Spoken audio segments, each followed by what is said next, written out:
You know that feeling when someone finally says the quiet part out loud? That's what She Impacts Digital is. I interview women founders and marketers about building their digital world on their own terms, and we go beyond strategy. We talk about nervous system regulation, real founder stories, and we close every episode with one tip you can actually do.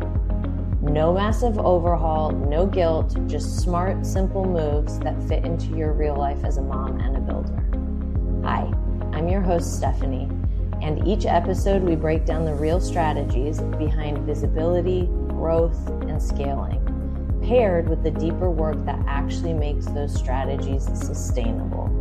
I'm excited for you to be here. Do my body's signals match what my environment is telling me? I think we over-focus on getting from point A to point B. When we're dysregulated, what our nervous system is telling us is, this isn't safe.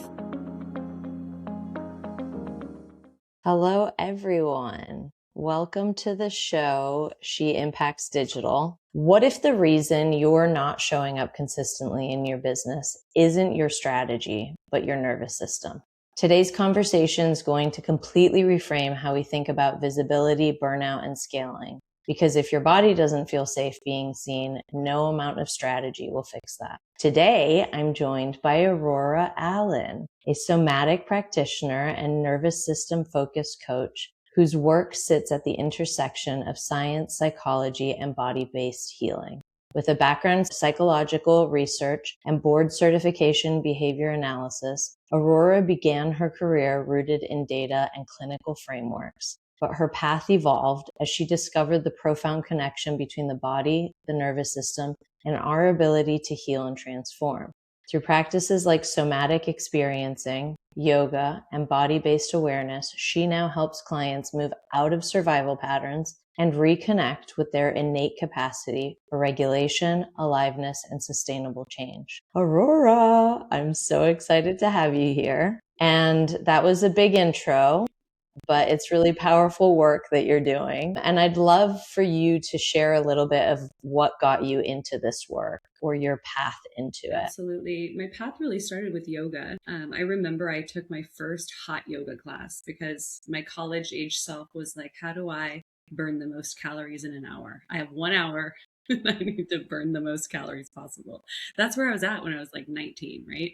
And so I took this yoga class, this hot yoga class, and it was the first time, maybe in my young adult life, that I had ever felt the quiet. My mind had been going so fast for so many years. And as I lie in Shavasana at the end of class, I walked out feeling blissful and at peace. And there was just a sense of calm in my brain that it made me so curious about. And so I practiced yoga throughout my college experience here and there when I could. And then really it shifted when I met my husband. Well, really when we got married. He's a chiropractor. And at the time I was deep in psychology, psychological research, with the path leading me into clinical psychology. But as we were getting ready to get married and wanting to start a family, I knew I didn't want to be in a PhD program during that time in my life. And so I decided to support his business getting off the ground. And as I watched him support people in their healing, I was really interested in that. And because I was still practicing yoga, I was like, well, I want to help people in their bodies too. And I know how much yoga has helped me. And so I started down a long rabbit hole path of taking all the teacher trainings I could find, all of the yoga workshops. I just dove in heavy because I just felt so good doing that and knew that it could help people. But it was when I was in a ball rolling course with one of my teachers, Jill Miller. She is the founder of Yoga Tune-Up.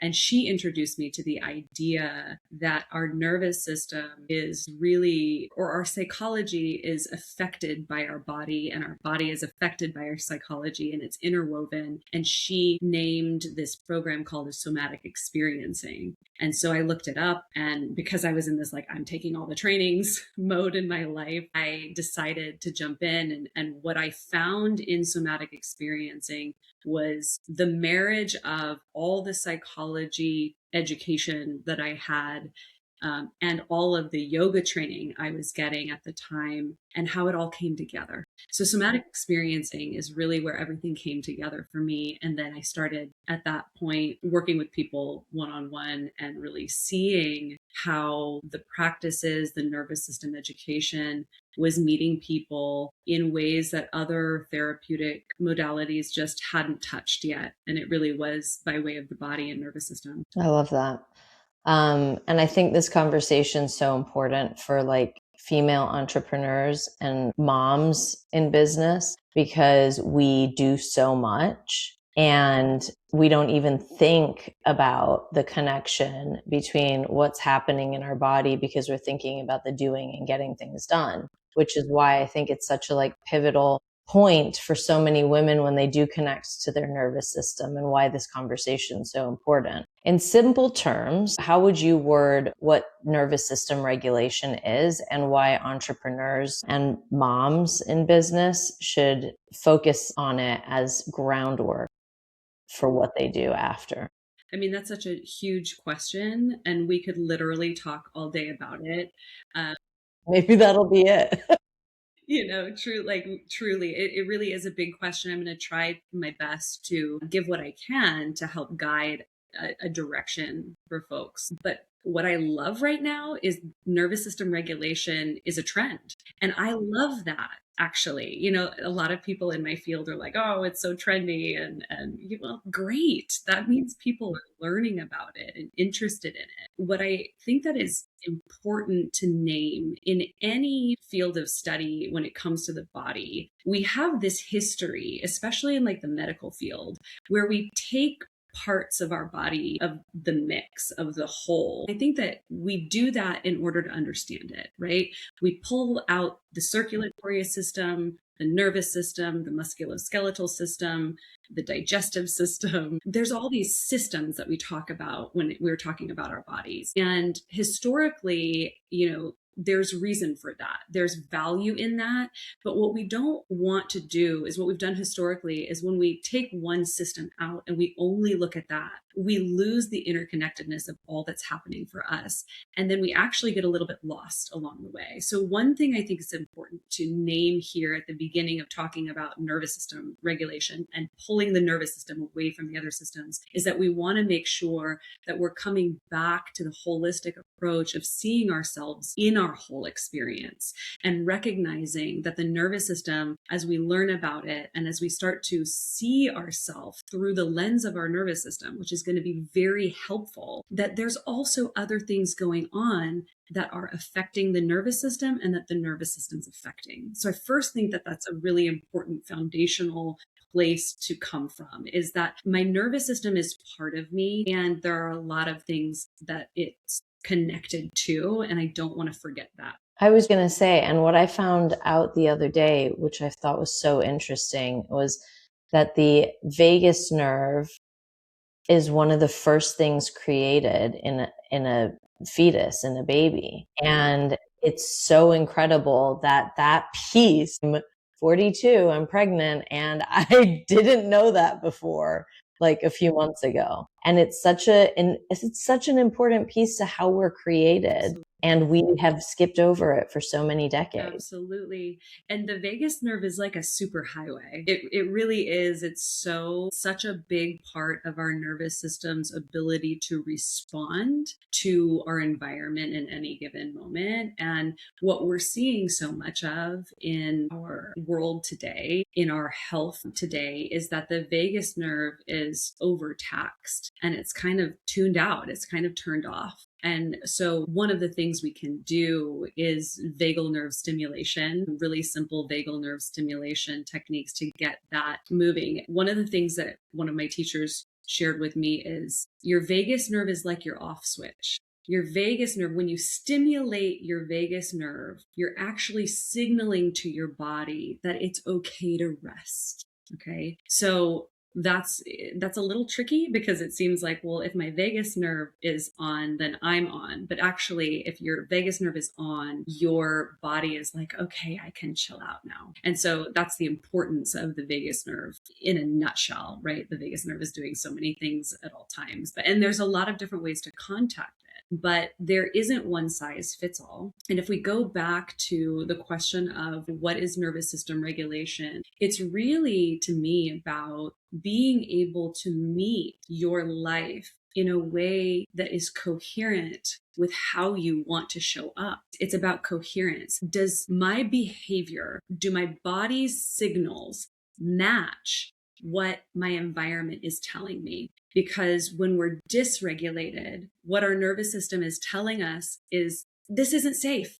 There are alarm bells going off, and there are physiological signs of that, even if our environment actually is okay for us in the moment. And then on the opposite side, sometimes we're walking in treacherous waters and our nervous system is like totally checked out. It's not able to be there. And in moments where we actually really do need to tune in and be able to act. Does that make sense? Yeah, it really does.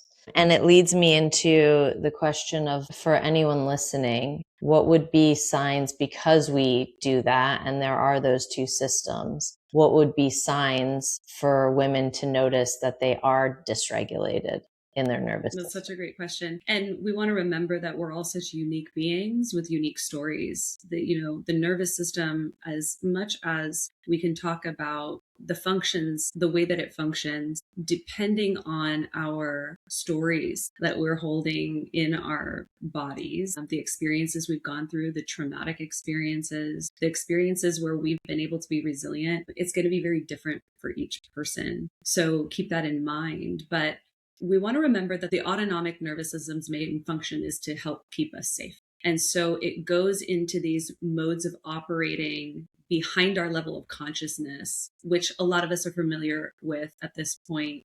We're either going to go into fight, flight, or freeze. There is also fawn, which can get a little bit trickier to navigate because the fawn response is, very much connected to our people pleasing tendencies and acting in a way that is actually misaligned with how we actually feel or who we actually want to show up to be in that moment, but we're not able to because there's fear. There's like a deep-seated fear that it's going to make us unsafe if we show up that way, right? So there's fawn. But if we go to the real tried and true basic fight, flight, and freeze, there are actually physiological signs that we can start to track and understand within our own body, whether that's, rapid heart rate, our breathing becomes shallow, our chest becomes tight, our shoulders are chronically tight and knotted up, headaches. There are so many different symptoms that can be related to long-term nervous system dysregulation. And oftentimes I will see clients in my private practice where they've gone to all these different doctors, they've seen all these different therapists, and they're like, I don't have any answers, right? My blood work looks fine, but I know I'm not fine. I have these symptoms. And so oftentimes when I see people in a situation like that, a lot of times it's because the nervous system has just been in a dysregulated state for a really long time. And again, dysregulation meaning there's like a stuckness. There's an inability to move forward. And things aren't making sense. You're not able to go from point A to point B and you're not sure why. Yeah. And so that comes down, like you said, to each individual story, because we all have different stories of our conditioning, where we came from, what we learned along the way. And I've been hearing a lot about nervous system work with money, because our relationship to money, I think it's an important conversation as women, especially because we've talked about this before, but we weren't taught this stuff, and you're not taught it in school still. It's such an important factor of life. Like, we deal with it every day when we're adults, yet how we feel about it will inform our nervous system, whether it's safe to accept, it's safe to receive, it's not, and come up in all these little ways, which I've noticed in myself as well, where, for me, I like to pay fast, push the money, like make sure everything's handled, where there's two sides to every coin. It can be, I'm being organized, I'm taking care of business straight away, or it's the discomfort of holding on to it. and how we were taught that actually whatever it represents, love, comfort, anything, is actually to put it out and give it away and make sure it's not there and your bank account's empty. So I don't know if you have anything to share on that, but I think it's a really important piece, especially with women in business who start something from their heart and don't think about the practicalities that need to be put in place for a business to operate fully and functionally and sustainably, really. Like, so you can keep it going and not burn out, which I did previously in my last business. Absolutely. I think that's a multifaceted question and topic, and the nervous system is absolutely interrelated with all of the messaging around money, because it ultimately comes down to our false sense of safety. You know, our bodies have been through so many different generations, right? There are also stories that we hold generationally, and there's generational trauma that is part of our genetic makeup. It's, you know, how did your ancestors survive their circumstances? Well, if we go back, you know, hundreds of years, like there was no money. It was all like bartering and trading, and the idea of money when it comes to human biology is fairly new. But ultimately, what money has offered our current modern way of living is safety and comfort. And we have actually kind of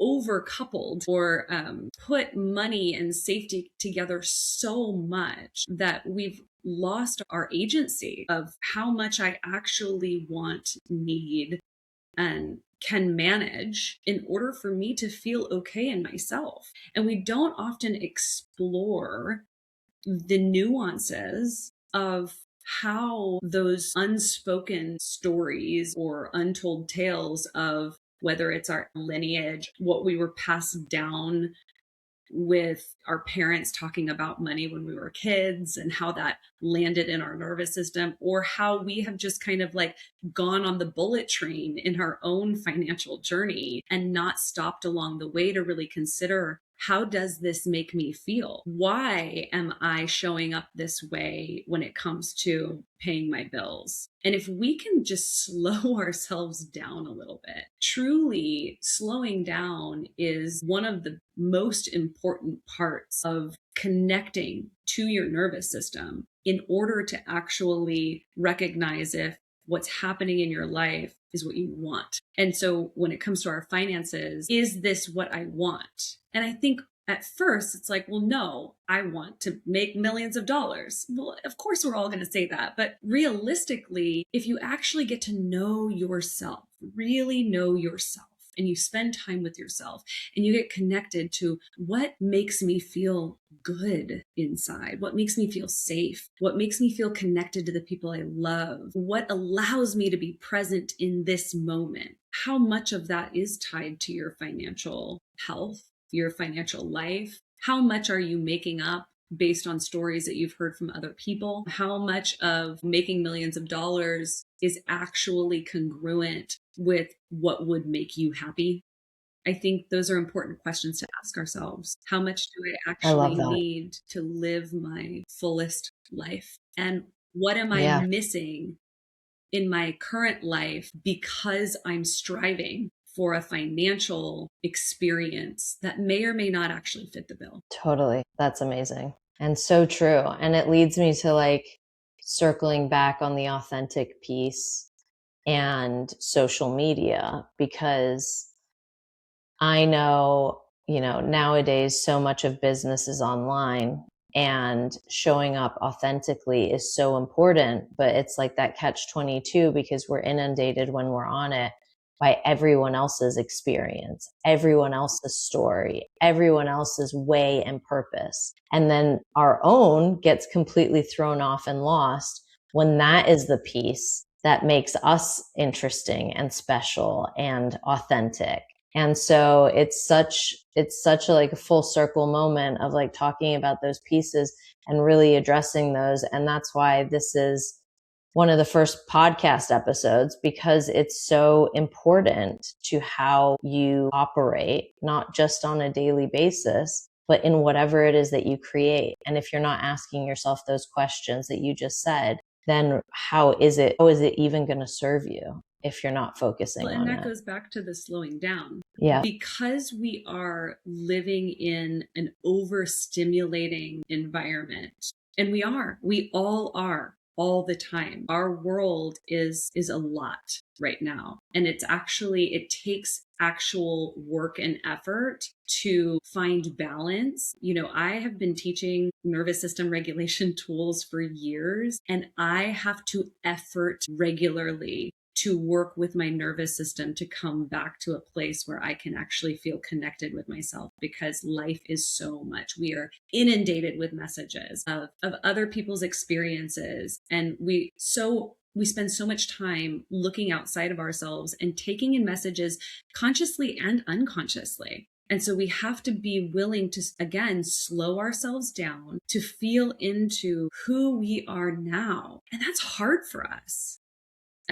Slowing down it can be scary, because what happens when we find out how we really feel about things? But that really is getting to know yourself in this moment, because we're always changing. I'm a different person than I was 5 years ago, a year ago, a week ago. I was going to ask if you'd be interested in sharing a little bit about your experience recently, and how you were just saying how it's shifted what you're doing and have noticed in your life, because I feel those things without an experience like you've been through. Maybe it's baby coming or whatever. And it's like, it's made me focus so much more on those aspects of life that we drown out when we are just doing the daily tasks of being inundated. Yeah. So I'd love if you'd be willing to Yeah, share any of that. absolutely. So I had recently made a decision to step away from my private practice to start homeschooling one of my kiddos. And I was just getting in the groove of this kind of new life, which was a slower pace. And all of a sudden, I was in a major traumatic car accident where I was T-boned by a drunk driver and put in the hospital. I broke my leg. I suffered a pretty severe concussion. Really grateful that there wasn't a brain bleed. But the reality is, as I look at the pieces of the accident, it is an actual miracle that I'm here. And it's been a wild experience being a trauma therapist and understanding trauma from a educated standpoint is one thing. And then living through the experience and knowing what I know has been this absolute roller coaster of a journey, because you can't really know until you're living it or you've lived something. And when you live something, whatever traumatic experience that might be, and we all have them. And I had experienced different traumas throughout my life, but this one is so potent and acute and intense and so connected to the threat of my life that it really has radically reoriented the way that I am showing up day to day, which is really challenging because I'm on this journey of navigating pain in a way that I never have. To be able to be in pain and continue to function is just wildly difficult and teaching me so much about the nervous system and what I consider when I'm in my everyday life, and really working in the big C word that is coming up a lot in nervous system work right now is capacity. Pain takes up a lot of your capacity. And so I am really feeling through, okay, if so much of my capacity is taken up with pain and I only have a little bit left, where do I actually want to put that energy, right? And then what can I do to support shifting my pain, shifting the wiring? Because pain signals don't actually happen at the point where you think the pain is happening. Pain is an experience you have in your brain by way of the nervous system. And so when we know that, we can begin to explore different forms of movement, different ways of, whether it's a meditation technique, or there's different ways to enter into meet our pain rather than what we've just been told, right? Okay, well, you have this pain, take this pain medication. Well, you have this injury, so it's not bad enough for surgery now, but we'll wait until it gets bad enough. And those are the options. What if I could stay curious enough with myself to be like, okay, if my brain's having an experience of pain, How can I create more space in the tissues to create a new signal? Because the research shows that when you increase proprioception, which is your body's awareness of where it is in space, you decrease nociception, which is pain. So there's this relationship. So in what ways can I meet my body and increase proprioceptive awareness so that my pain levels go down? And so I'm on this like journey. I just went on a total tangent, but I'm on this journey that is teaching me so much. And as I'm processing it, I've also started writing. There's some really cool research by a man named Pennebaker, and he's out of UT Austin, and he has been doing research on writing for trauma and healing trauma through writing. And he actually, his research is showing really wonderful effects of writing out your traumatic experiences and how freeing that can be and how it can really change. So I'm playing with all these different modalities in real time with my understanding of my own nervous system. And it's been really interesting and fun. I've just started a Substack so if you want to go on the journey with me, read along. Yes. It should be fun. We will share that for sure. Wow. Well, this is amazing. We are coming to the end of our time, but I really wanted to just ask if there's anything to the listeners that you want to offer as one actionable piece that can help them drop in and start paying attention to their own nervous system and what it's communicating to them. Yes, absolutely. I'd love to maybe just experience it together if you're open. Okay, so this is just an orienting practice where we slow ourselves down. And so just let yourself really slowly begin to look around the room that you're in. And as you look around, let your gaze be soft. And instead of looking out of your eyes, imagine that you're pulling in what you're seeing through the eyes and letting it land in the back of your brain. And we're going to go nice and slow. So you're scanning up and down and all the way around. And as you take in what you see, just notice where your eyes are drawn. And become aware of if there's anything pleasant to look at. May or may not make sense what feels pleasant in this moment. Just stay open to the experience of looking around. And then you can either find one of those items in the room or parts of your room that is pleasant to look at and just stay there and soften your gaze there, or you can close down the eyes.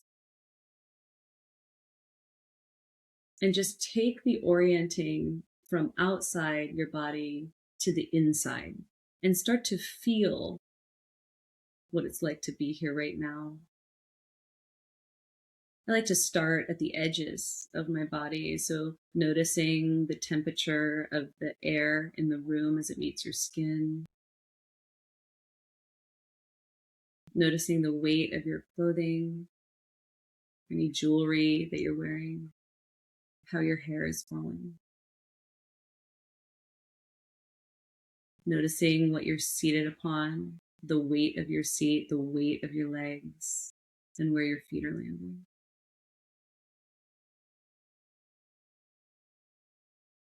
And when you feel like you've scanned all the edges, if it feels okay, then make your way layer by layer inside. Just noticing the sensations that are present. Tingling, tension, warmth. Just stay curious about what you notice.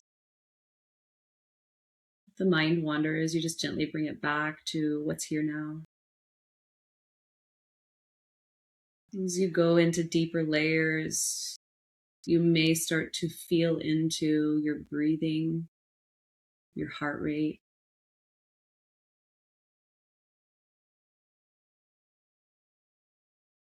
Invite yourself to stay with those deeper rhythms. And notice how they show up as you slow yourself down this much.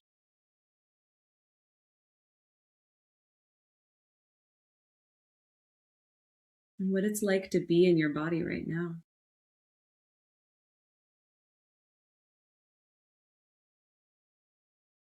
And this is where I would invite to pause and just take as much time as you want here.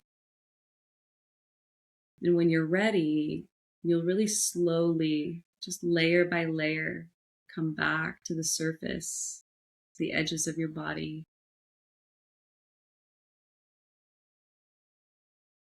And as you stay connected to what it feels like to be in your body today, with all its different messages, without judgment, it doesn't have to be good, bad, it just is. You come back into the room and you blink your eyes to open, you keep a soft gaze, and you just once again look around really slow. And there's an awareness of what's inside and there's awareness of what's outside, and just notice how it feels to be here now. How does it feel to be here? That was amazing. Well, I noticed that I was far more aware of detail the second time I looked around the room, which I've experienced before because of my energy of doing and going and being so fast that when I drop in, it always brings up the details of things. And it's like, wow, that just goes to show like what we're missing on a daily basis. Mm-hmm. Well, and in the details, right? I feel like, this would be a question to consider in yourself. When I am with the details, does that allow me to be more of my creative self? And other people might notice other things as they come out of that. But do we feel when we slow down and take time like that, just to orient to what is here now, or whatever way we do that, do we feel more or less like ourselves? Love it. So true. I already know those answers. So I've been to some of your yoga classes. I love how you teach, and you always close with beautiful wisdom. And I wanted to see if you could do that for us today as well. Absolutely. This is one of my favorites, and I have it on my website because I just love it so much. This is by Kurt Vonnegut. He says, "Life is a garden, not a road. We enter and exit through the same gate. Wandering, where we go matters less than what we notice." So appropriate for what we just experienced. That's amazing. I think, and I just want to end in this. I think in Yeah. entrepreneurship, we're very goal driven, which is great. And I think we over focus on getting from point A to point B. And the reality is the value of living this entrepreneurial life is in the winding road that it takes. It's the journey, right? It's like the Miley Cyrus song. It's the climb. And so enjoy the climb and be in the moment and do what you need to do to stay connected to yourself so that you can. Beautiful. Thank you for sharing that. You can also share where people can reach you. We'll have it in the show notes too. But I want people to be able to reach out to you if they feel inclined to. I'm at Aurora Allen Somatics on Instagram. And my new Substack is called Sacred Human Journal. Love it. And that will be linked below the podcast. So thank you, Aurora. That was so powerful, and I didn't sleep well last night. So that was actually exactly what I needed to move on with my day with. And yeah, I just want to close by saying thank you. That was such an incredible and powerful conversation. And this is just a hint at you don't need more strategy always. It's about feeling safe in the environment you're creating as well. And that will help you hold all the levels of whatever we talk about in business and marketing and stuff like that, because you're staying true to yourself. So if this episode resonated with you, make sure to subscribe, share it with a friend, and check out the show notes for the actionable steps and Aurora's website and any other links that we have down there. So thank you.